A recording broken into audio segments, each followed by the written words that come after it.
Hello, everyone. My name is Sita, and I am going to be your host today.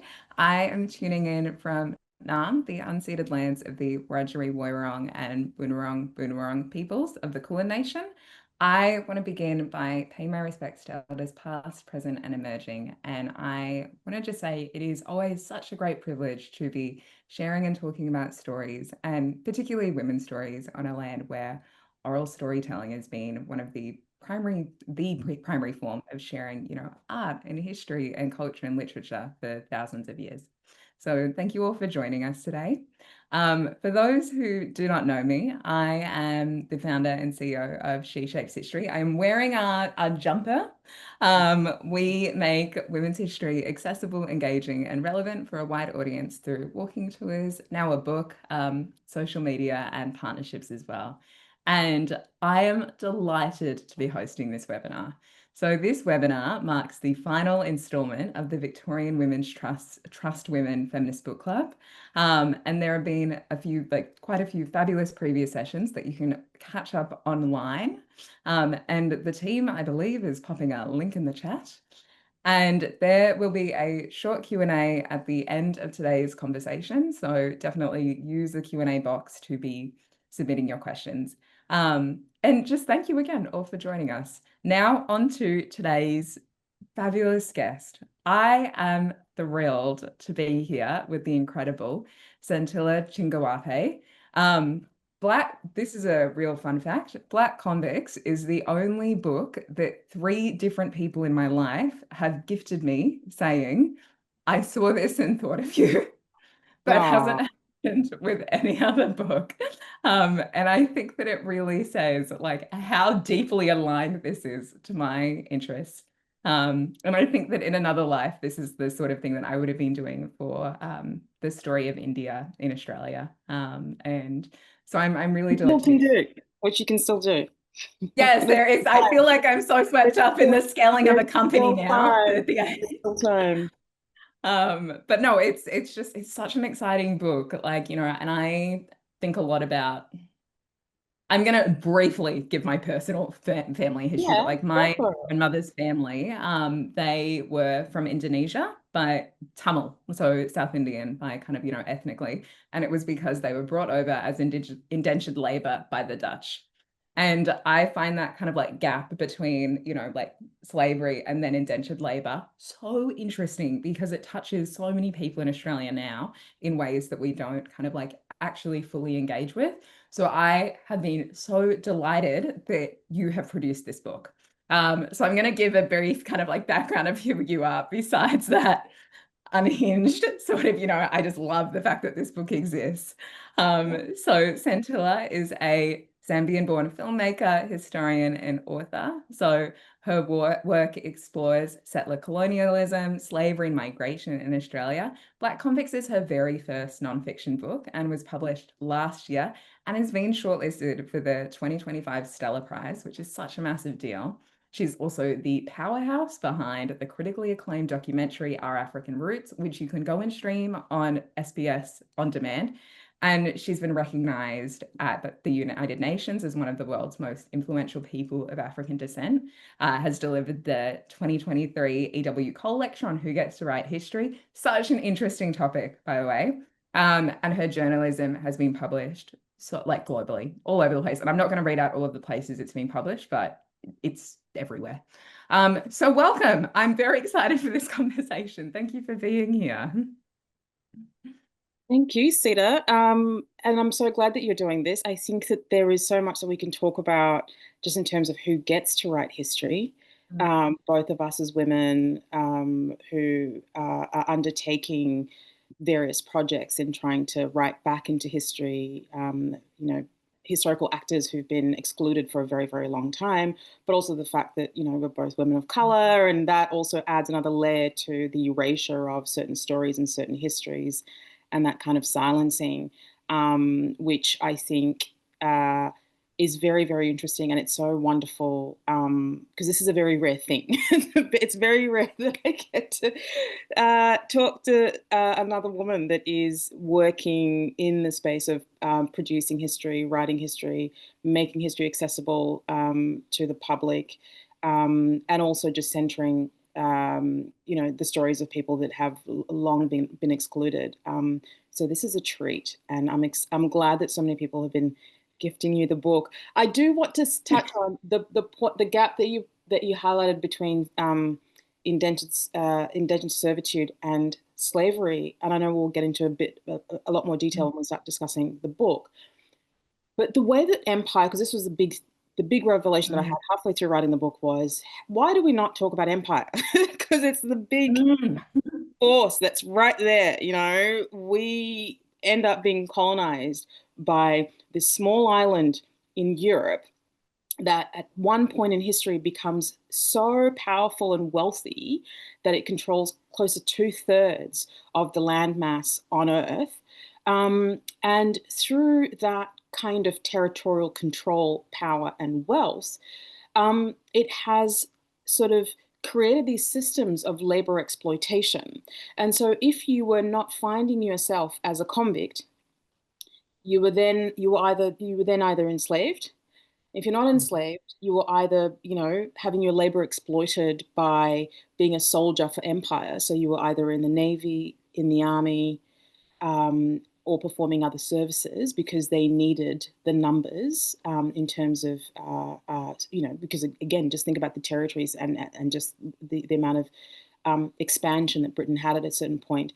And then the fourth was indentured servitude. And so you had these systems and sometimes you found that people crossed over, that they would be in one system and end up in another, which is the case with the Black Convicts, where they're being exploited as enslaved people first and then find themselves as convicts in another. And you find that also in the Australian context, where there is a very blurred line between indentured servitude, convictism, because you also have Indigenous people that also end up as convicts at various points, as well as versions of slavery that took place on this continent. So empire is a very, very fascinating point of inquiry and interrogation. And my biggest question was, why do we not spend enough time thinking about, talking about empire?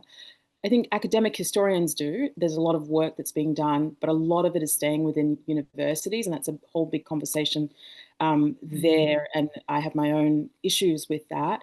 But so much of the popular history that is available for people in bookshops, some of the stuff that makes it onto television, is nowhere near bridging that gap between the facts and the evidence and the interrogation of empire, and the things that we should be considering, versus the rehashing of the mythologies that we've been told to death. And many of them have steered away from the facts and evidence of actual historical events.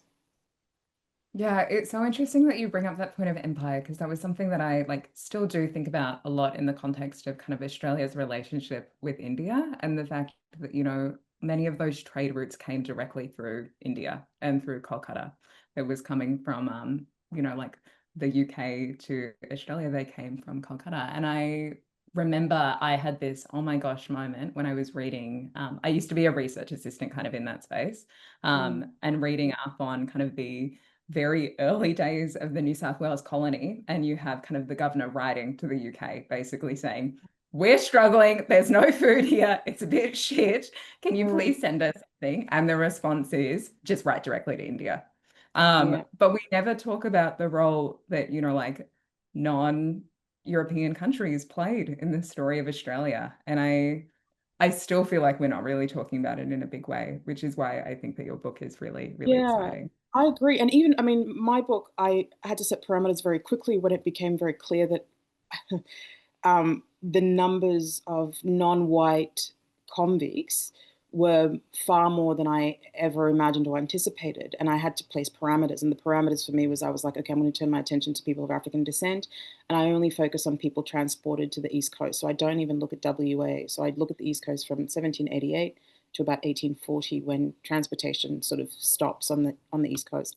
But I will tell you, when I was looking at the indents, which are the arrival cards on ships, which detail a number of things. There were people who were being convicted from across empire, including present-day India, including Mm. present-day Oman, including present-day Iran, Afghanistan.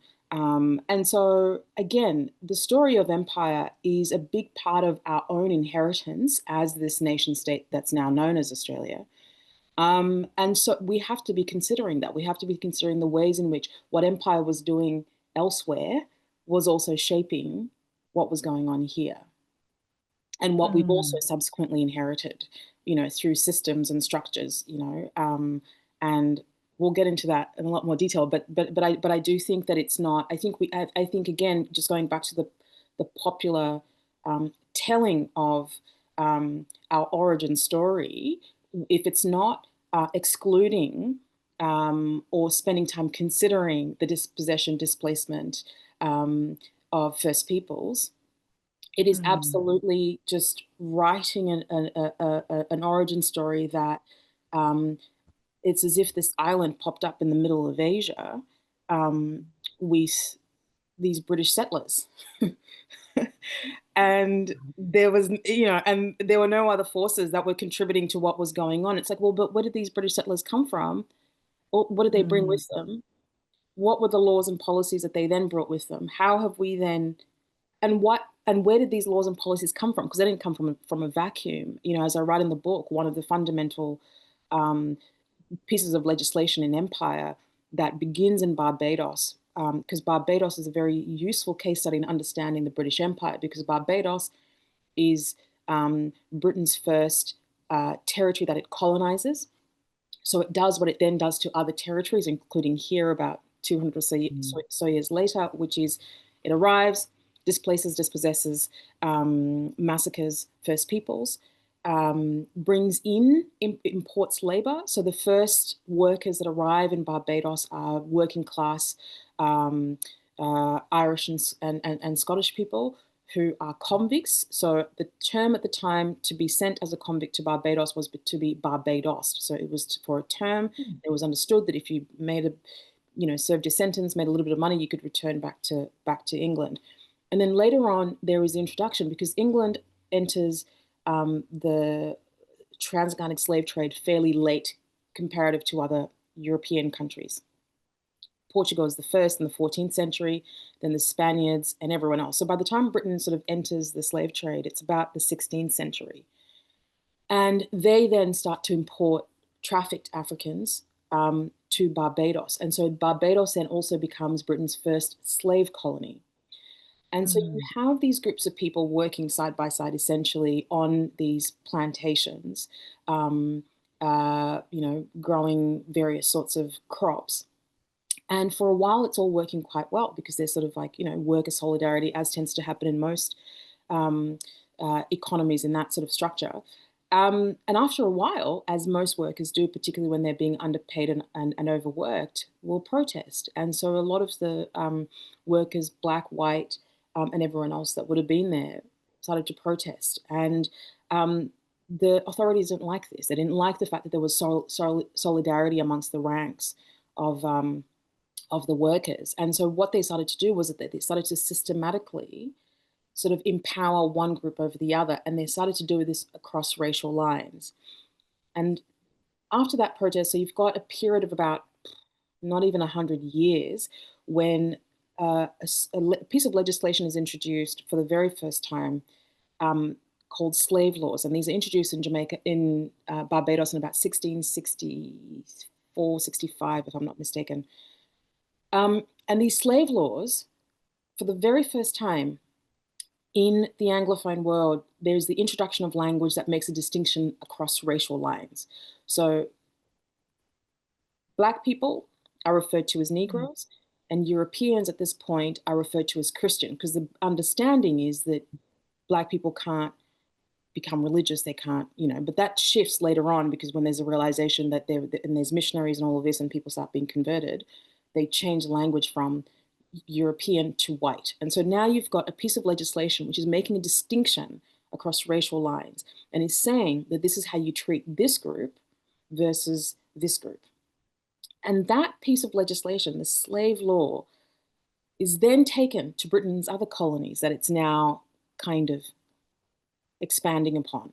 So North Carolina, Virginia, Jamaica, everywhere else. And every territory is then kind of adding its own flavor, I guess, to this legislation. And so you've got from the 17th century what we've now inherited as modern racism in the English speaking world, that starts from this piece of legislation that happens in Barbados and is absolutely consequential to what we've then inherited. And I think it's very important to begin there, to begin to understand why.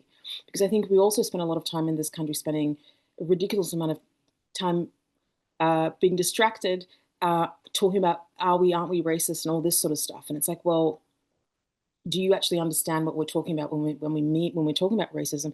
But also, it was very important for me to get people to understand how racism came to be in the English Mm. speaking world and how it then ends up in a place like Australia, because it's absolutely there in the colonial archives. It's absolutely there in the way in which laws and things are being legislated here by the time convicts start to arrive. But it was very important to get people to see that this didn't come out of nowhere. Like, it wasn't a thing where, you know, people just woke up. I mean, obviously there was prejudice and there was all these sort of distinctions being made by race, but it's only until the laws enter the conversation that things start to take a turn. And that's when you start to see this then racialized form of slavery start to take a hold. Yeah, it's so interesting. I think that maybe we should go back to the start a little bit. And I might ask a good kind of like framing question about like what actually drew you to the stories of like kind of Black convicts, and also like when did you know that this needed to be a book as opposed to just having it be the TV series? Like when did you go like I want to make this a book? I never wanted to write a book What a because relatable thing. I knew it was going to be a lot of work. You have no idea. I had the first publisher just kept knocking and knocking and try to convince me all sorts of ways to like, can you?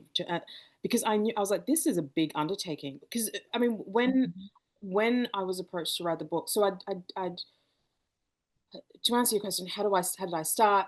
I started with, went to the NGV. This would have been uh, summer of 2018, 2017, 2018. There was an exhibition there, a very big exhibition called Colony, and it was telling the story of the colonization of this continent. There were two perspectives. One was from an Indigenous perspective, and the other was from the European perspective. The Indigenous perspective was on the ground floor, the European perspective was on the ground floor, third floor.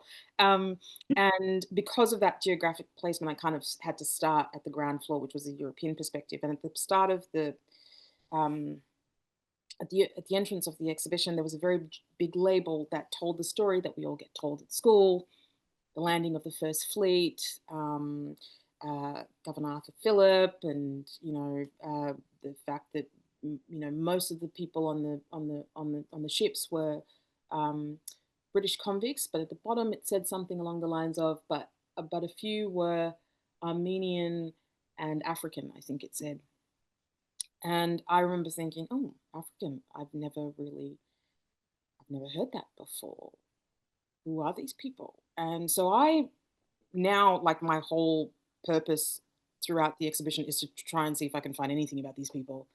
And there's nothing. There's no mention of them.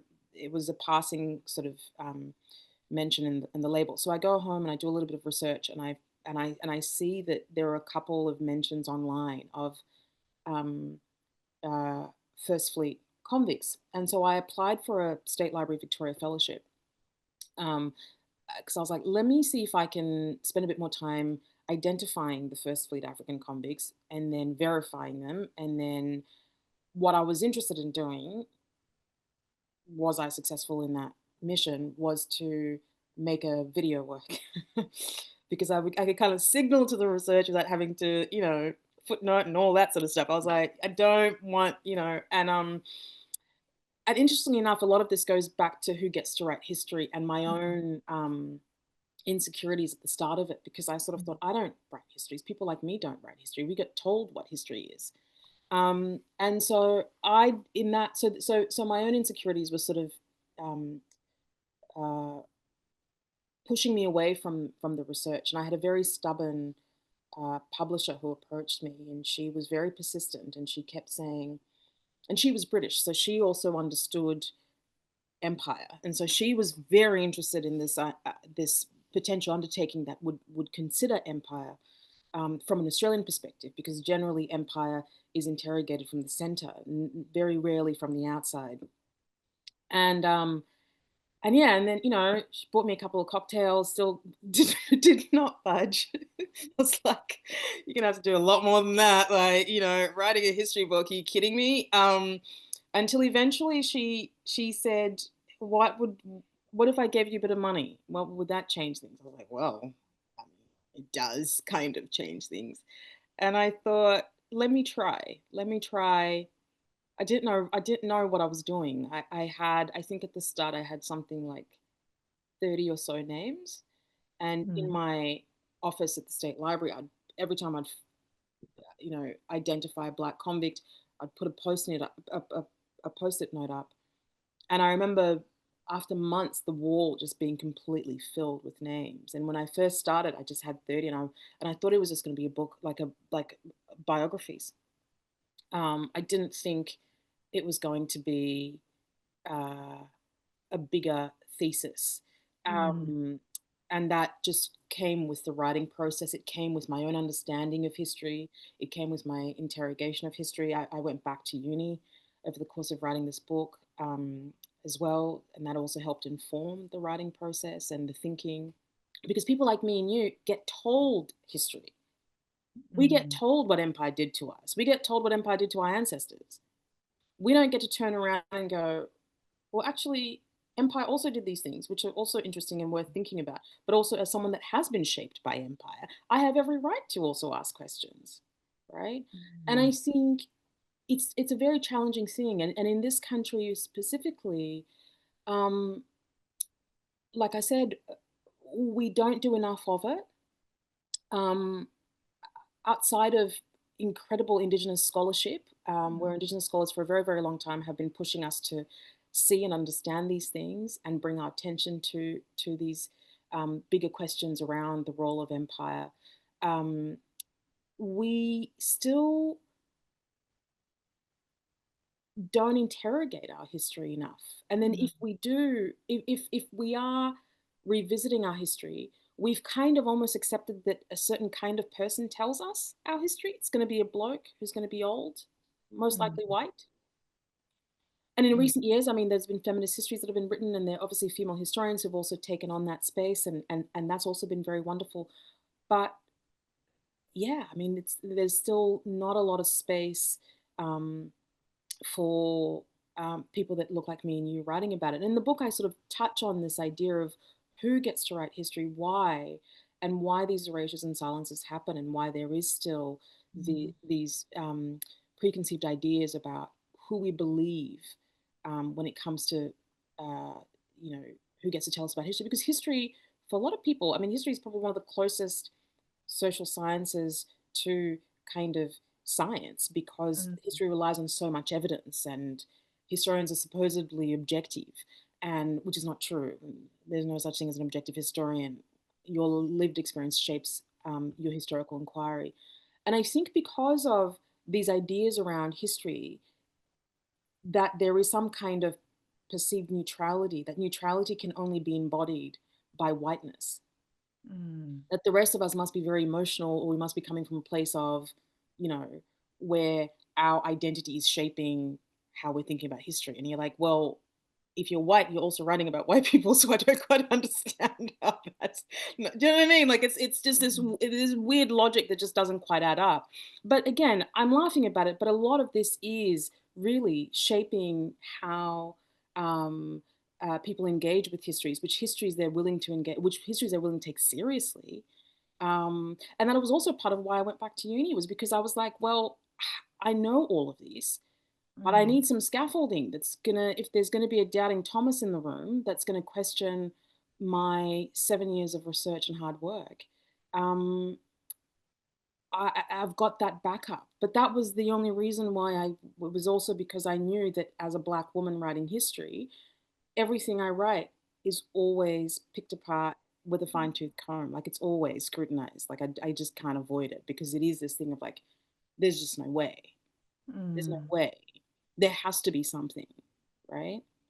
And it's Yeah. just what it is. I mean, I can't help it. I can't change what we've inherited. What I'm interested in is how we work through this inheritance, rather than bemoan the fact that, yeah, it's a bit shit.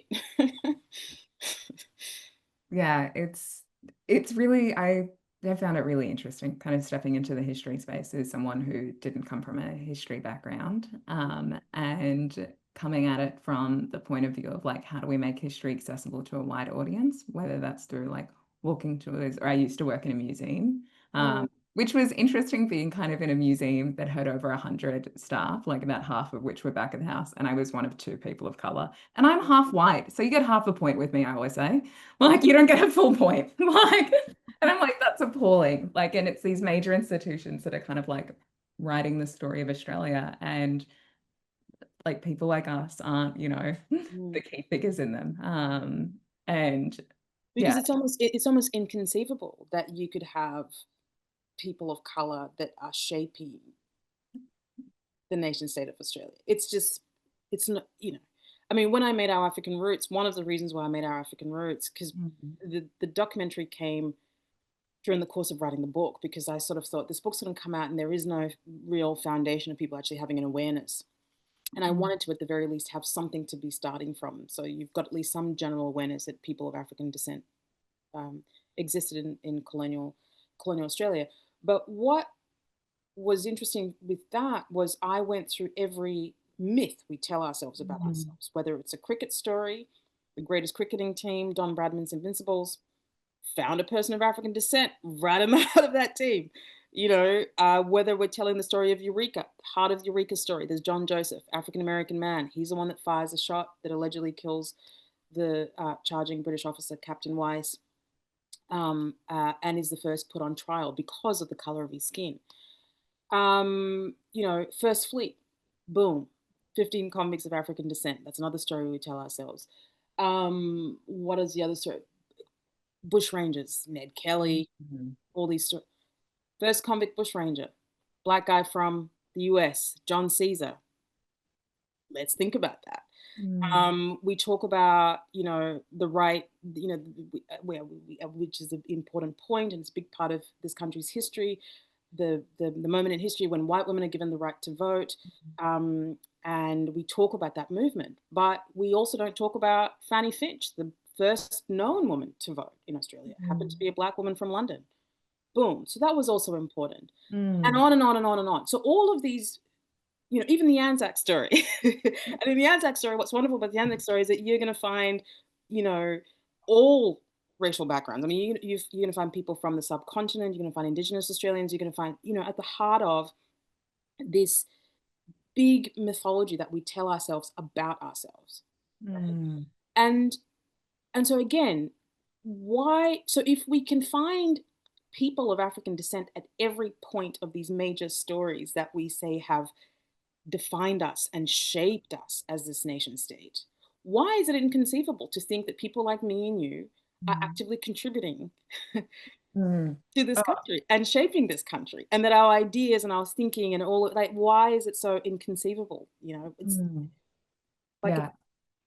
and short answer, racism, not in a simplified sense, but you know what I mean. Like, it's sort of, and this is why I think these conversations are very important. I think it's sort of going, how do you challenge bias, but also how do you get people to understand how these systems have Mhm. literally been structured, and that we keep on reinforcing them without actually interrogating why. Like, yeah, why do we do that? Why do we Yeah, do that? 100%. And so I love the story of Fanny Finch. So I'm going to kind of like use her as Yeah. an example for anyone who hasn't heard her story. So essentially, she is the very first known woman to have voted in Australia, and she was of African descent. She voted in Castlemaine, which I used to say is Castlemaine until three people told me off. Because people love telling me off. Castlemaine, and she voted in 1856, which is, more than half a century before kind of like white women gained the right to vote in 1902. And a really interesting woman. She was working class. She ran a pub. She was a mother of like she was a single mum. And the whole reason she was able to vote was because of this loophole in the law, essentially, that said that if you were a person who paid your rates or bore a miner's license, you could vote. And because she was a woman who owned her own business, who had left an abusive husband, she was able to vote through this loophole in the law. And we actually tell that story on our tour in Canberra. And we talk about it in the context of this centenary women's suffrage fountain, which takes you through the key moments of suffrage in the story of Australia. And we say this story really should be on here. Like it's a really key story in the story of suffrage.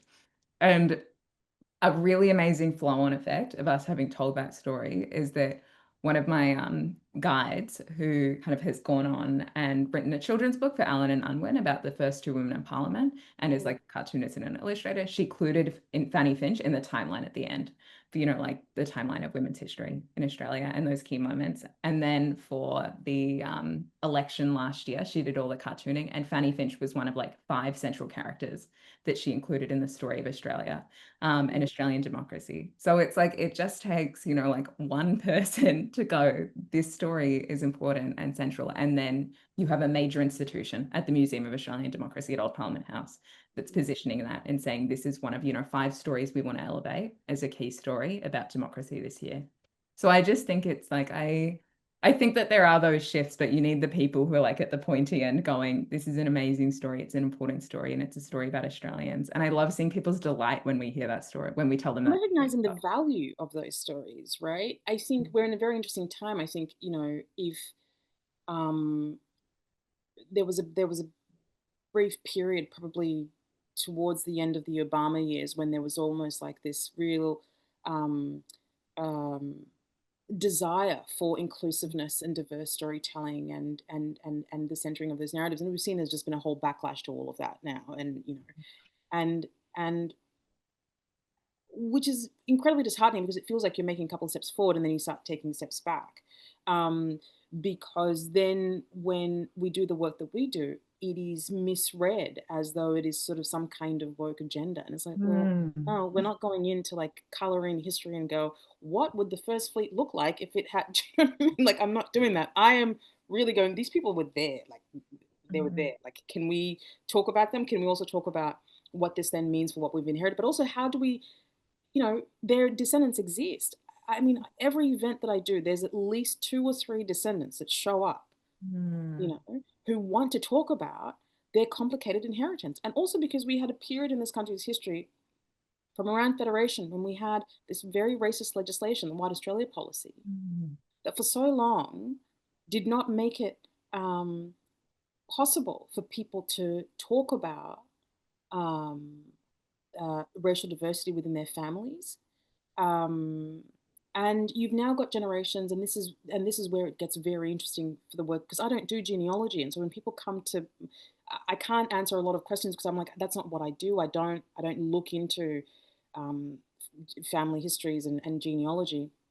But what I suspect people want to know is sort of going, I have this ancestor because we now have access to technology that tells me that my ancestor came from Barbados, Mm. but yet there was a generation where people didn't talk about it. And so, I couldn't talk to my mother about it because it was something that she didn't want to talk about. Mm. But I want to know. I Mm. want to know who I am. Everybody, that's a question that we all want to know. We want to know, who are we? Mm. Who are our ancestors? Where did we come from? I mean, I think every human arrives at some point in their life where they're curious. And part of doing this work and having these conversations and institutions recognizing the importance of this is that it means a lot to a lot of people to be Mm. able to have a sense of belonging, to be able to make sense of who they are. And continuing to exclude doesn't do us any favors. Mm.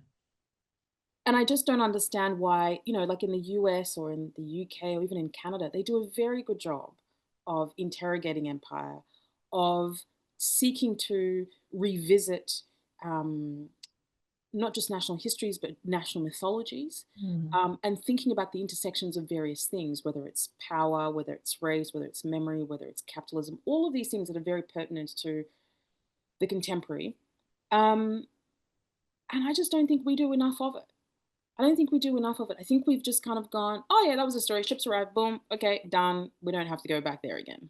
How do we change that? Like, how can we make it so that we're having more of a national conversation about these things? Like, what is like We a ask questions because with any situation, and this is what good history does, is that it tells you that, I mean, there's an event is a fact, you know. January 20th is when the first fleet actually landed. They arrived in Botany Bay January 26th. So January 26th, let's take that as the accepted fact.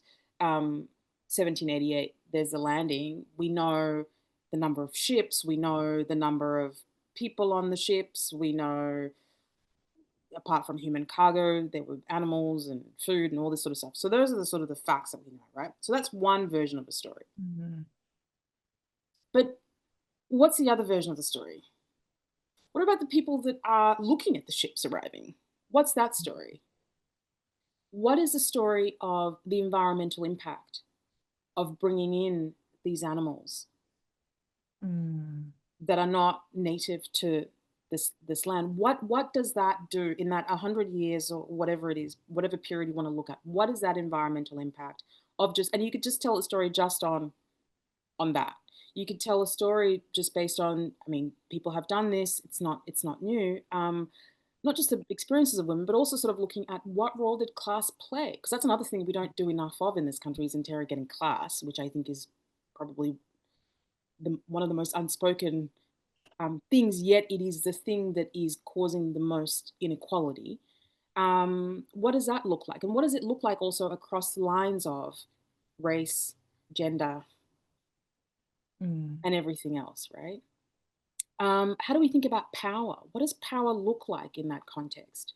If you Mm. are a convict who is forcibly brought to this island, and yet you've been empowered by colonial authorities, you've been given a gun, what does that look like? Do you have agency in that context? When at any moment, if you make the wrong move, there's a couple of redcoats that are going to shoot you very quickly. So Mm. what kind of agency do you have? But you also have power as a convict because you've got a weapon over Indigenous peoples in that context. Mm. What does that mean? I mean, again, I don't know what the answers are, but what I'm saying is that there's so many interesting stories that are worth considering and worth Mm. thinking about. I begin the book um, in the 14th century because the 13th century, because what I'm interested in is also thinking about, like, yes, the book is looking at this very consequential but brief period of this ongoing colonial project that we know as Australia, but I was also interested in what about if we considered what Australia was before it became this Mm. nation state, right? And I start with these coins, these Kilwa coins that were found in Arnhem Land in the 70s by a retired Navy person that worked for the Navy. And he found these coins, these 5 copper coins, just about the size of a 5 cent coin, in the Westwall Islands. Anyway, he had these coins for a while. After many, many years, they end up being sent to um, the British Museum for testing. And the British Museum comes back and says, well, these are coins that belong to this very powerful kingdom that was in the Indian Ocean called Kilwa. Mm. And this kingdom had existed from about the 10th century to about the 14th century, and it was the powerful kingdom.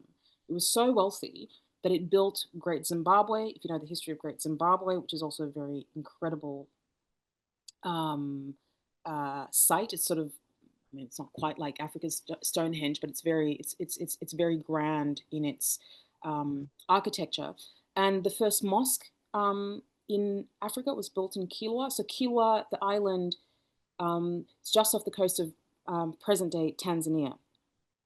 And as part of the fact of its wealth, and it became this important trading hub that would connect Africa with the Middle East and Asia.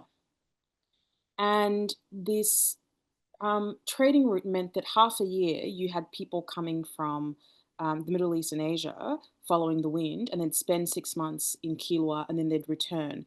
And as a result of that, you would have you then had, the language of Swahili was born in Kilwa because it's an amalgamation of Bantu languages, Arabic and Persian, and all sorts of things. So you've got all this happening, and then the Portuguese decide that they're going to enter this thing called the slave trade, and as a result of Portugal's colonial expansion, they destroy everything in Kilwa and they melt down all the copper coins.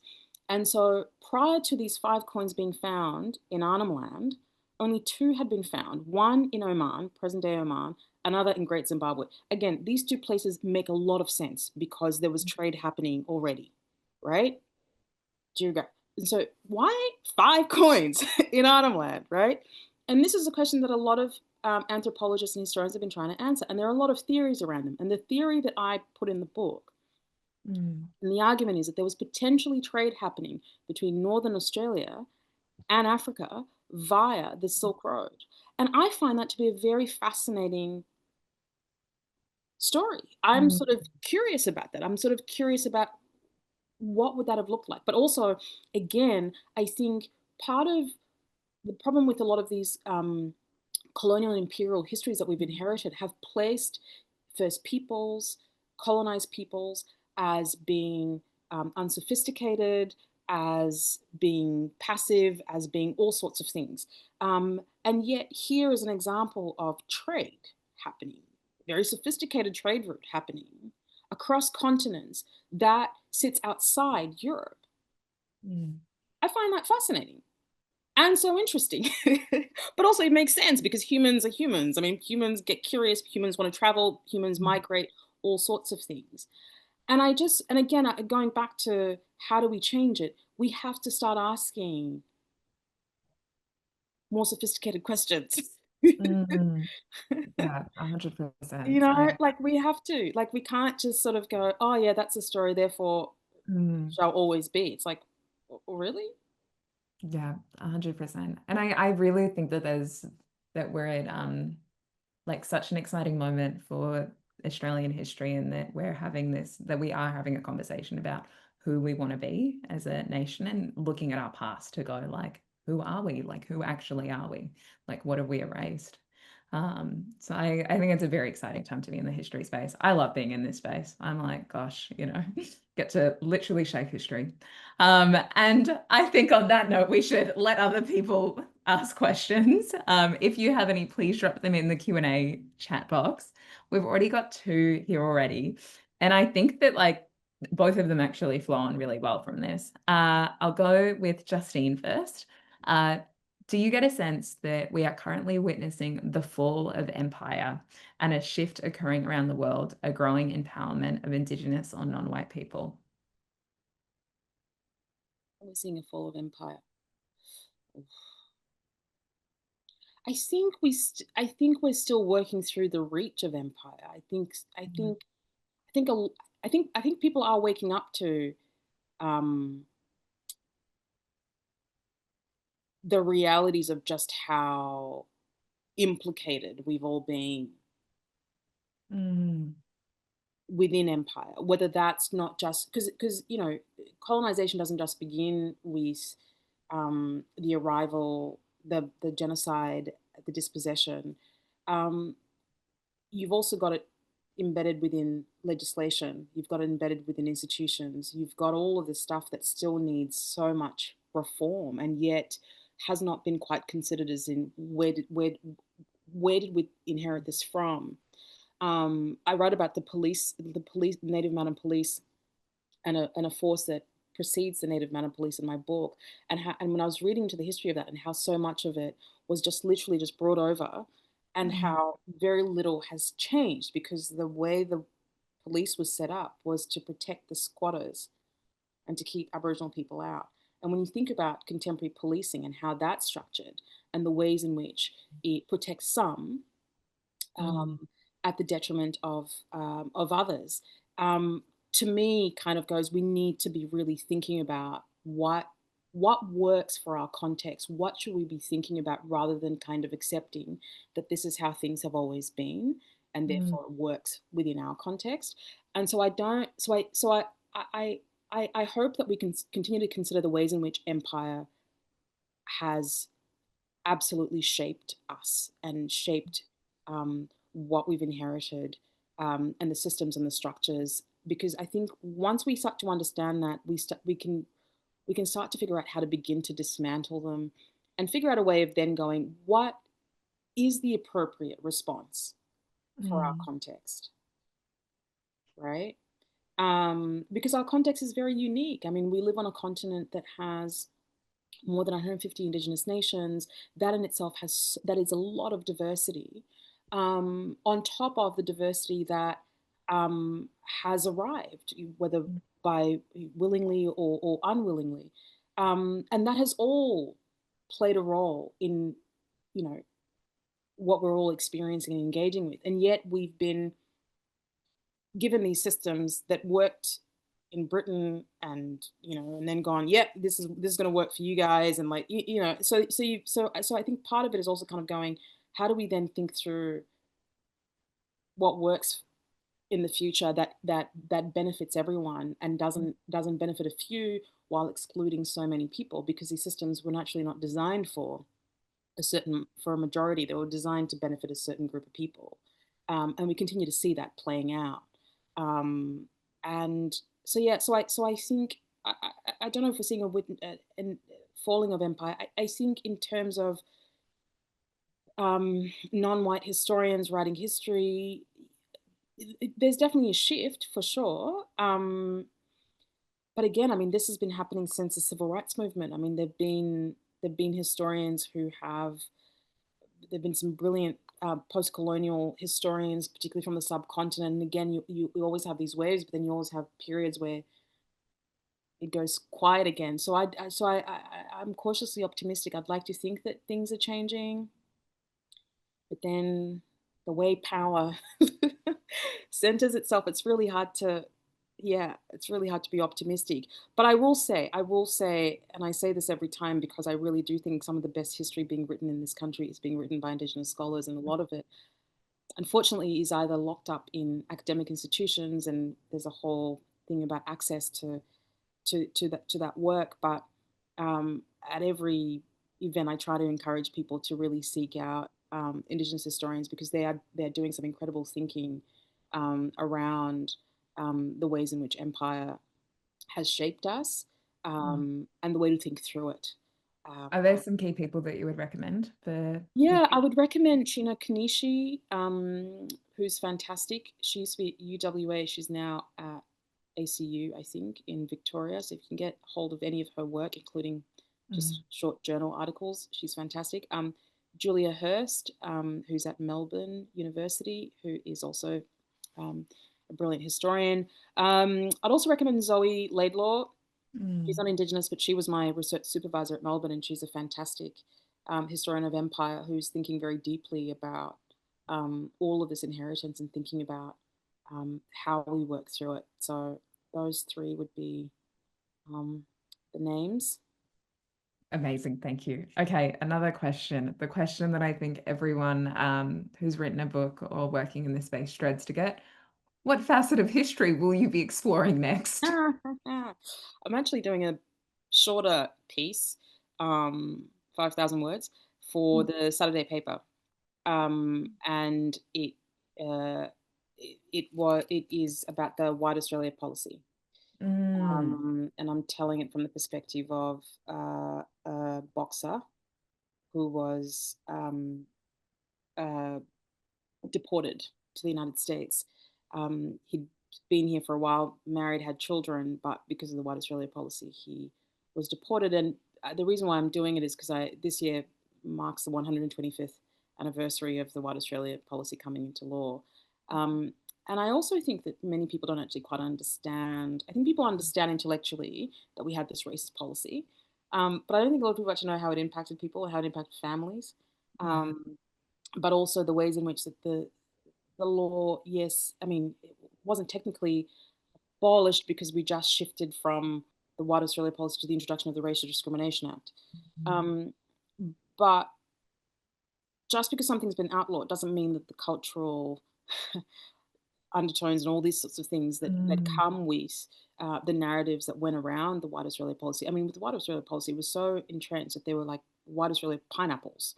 Mm, After Pacific Islanders were deported from Queensland, um, the growers of fruit and vegetables would mm, make it a point to let their consumers know that white hands had grown, cultivated their pineapples that they were consuming. I mean, we roll our eyes, but this did not cease to exist until the 70s.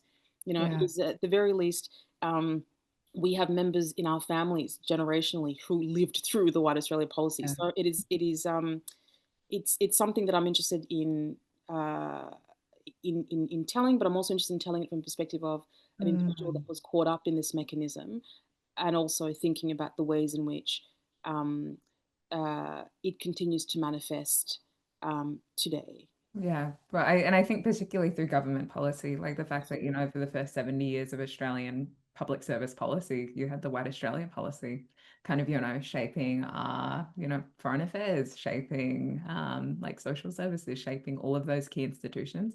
Like we've had the White Australia policy longer than And we what was had. and what was interesting about the White Australia policy, because on when you look at the legislation, was that by the way it was structured, even in the Constitution, it doesn't read as racist, right? No. Where the White Australia policy becomes racist was within the discretionary powers Mm, that the immigration minister had, particularly with the dictation test. mm, So they could. So if foreign governments questioned Australia and said your policy, said Australia could point, no, no, no, no, no, we're not racist. Like, look at our policy.